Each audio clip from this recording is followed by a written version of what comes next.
you missed, perhaps to your benefit, the Micah Parsons relative blow up last year. So as long as we're talking about off-ball linebackers, let's talk about that. Can you make sense?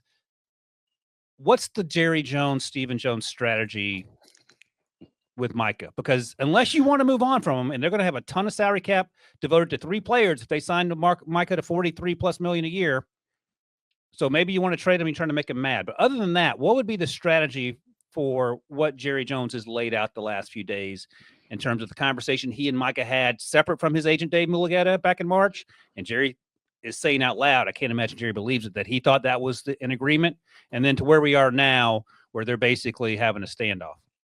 Well, I mean, and I've talked about this on one of the network shows. When you think of the business of football, and particularly the business of NFL, like Jerry Jones has been the driver of that, right? From the moment he purchased the Dallas Cowboys for whatever he brought them for, and bought the stadium, which at that time was like a taboo, and everyone thought it was a bad business deal. And then it turned out now that's the way most people make money, with naming rights deals and such.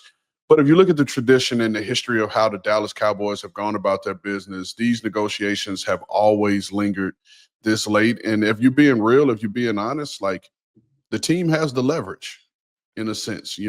Micah is playing on the 5th-year option, and they have the ability to use the franchise tag. And so it puts them in a situation where, like, hey, well, if you don't want to play, we dare you to sit out. But let me ask you, I get that part of it, and I understand he's got one more year and they could franchise him. But why would you want to make him mad? I understand it's a business, and I understand that sometimes things don't go everyone doesn't get exactly what they want. But this feels, I don't want to call it intentional, but it's not like they're going out of their way to try to figure this thing out, it feels like. Well, it's one of those things, too, with Jerry, where he probably feels like at the end of the day, if we just pay him, he'll be happy. That's true. And and it's just one of those deals, man. And if in a little bit of time I got a chance to be around Micah Parsons, he came across to me as a dude that's like very principled.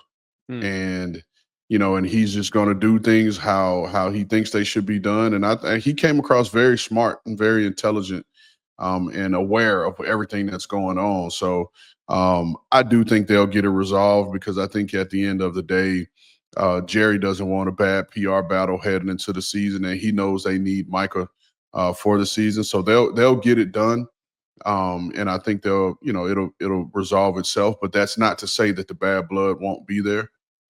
So we'll see. And from having experience with it, David Mulugeta is one of the best agents in the game, and he goes hard for his clients. And so that's probably part of the reason why Jerry tried to do things, and this is just based off the report that Micah put out, tried to do things without including David.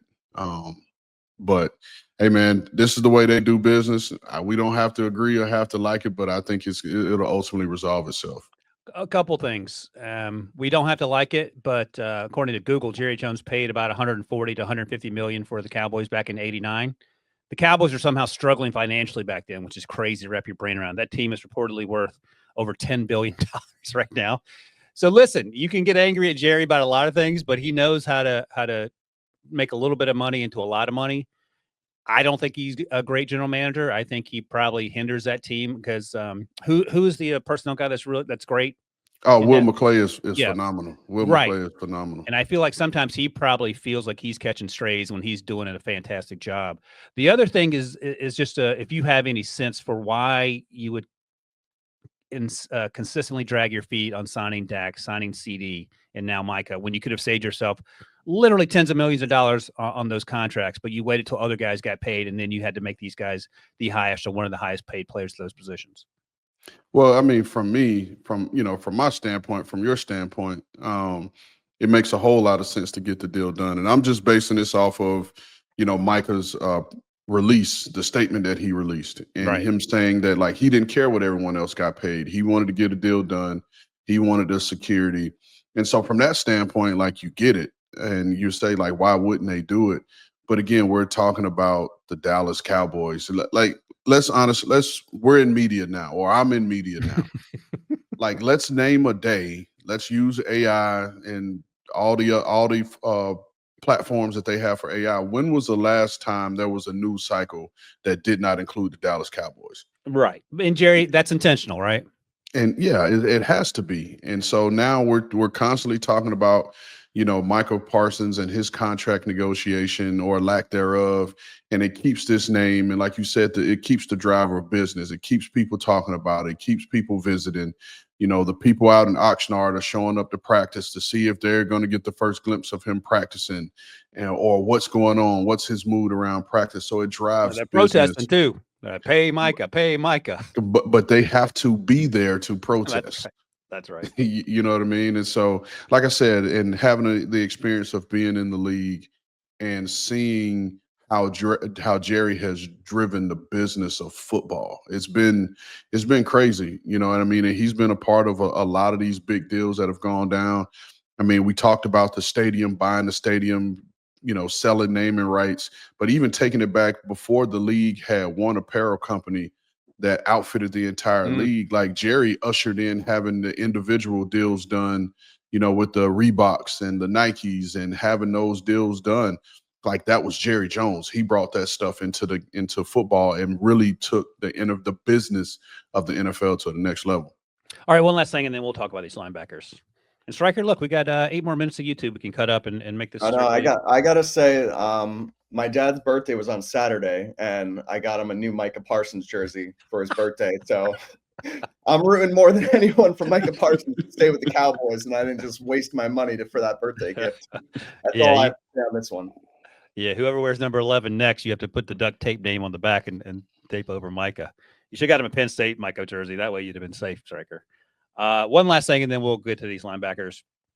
If Jerry's the owner and you're the GM, let's say we live in a world where he's not every title in the front office, and he comes to you and says, "Hey, Ran, Mike put out that statement, and now we got players on the team showing solidarity by putting pictures of Mike up on their socials and support. We got to do something about this. Like, what is that conversation going to be?" I mean, those conversations happen, right? And you're aware of all these things. And let's be real, and this is a part I left out earlier. No matter what the number ends up being for Micah, they've budgeted for it, right? They've budgeted for it. It's not like the number just jumped 15 million out of nowhere and they're scrambling trying to figure out where they ultimately know where this number is going to land, where the sweet spot is, and they have a budget for it.